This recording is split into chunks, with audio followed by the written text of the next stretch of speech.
Welcome back. All right, cut the calories without cutting the flavor. Dr. Judith Rodriguez is here from UNF Department of Nutrition and Dietetics. Today we're talking about some healthy swaps that help us get in more vegetables into our meals, which I'm all about because I'm a plant-based eater. So how you doing?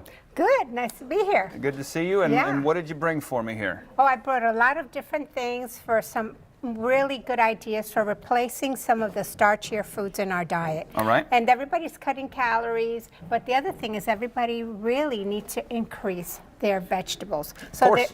So there's an easy way to do it. And some ideas I wanted to bring up about and have people think about creative ways. For example, eggplant is very popular. We tend to eat it, breaded, fried, you know. Sure. That really packs on the calories.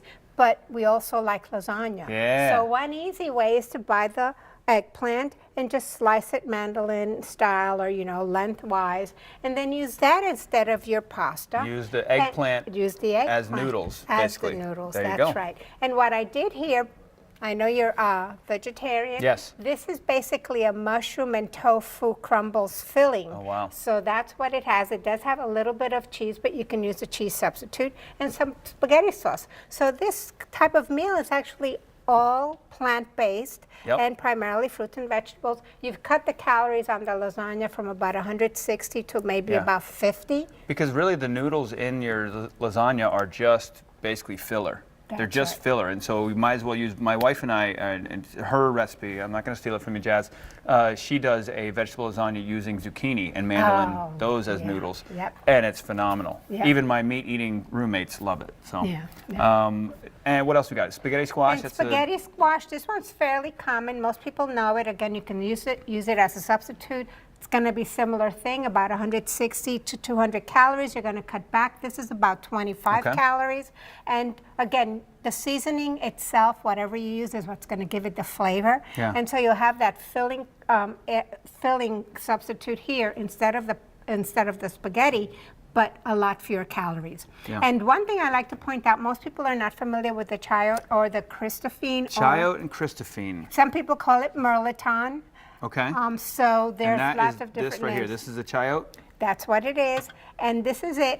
This one I had boiled. This one's fresh. And these are actually from the same family. Of squash. Of squash, correct. And so instead of using a baked potato, that's easily another 160 calories. Sure. This is about 25 calories. Again, I used that tofu crumble topping. I put a little bit of cheese. You could use an, you know, vegetable-based imitation sour cream if that's what you like. But again, it's going to give you sort of that baked potato feel. What is Christophine?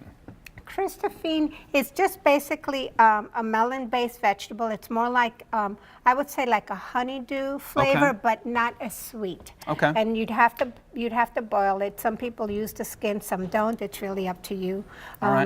You cut it up, boil it, mash it. You can give that also to a child.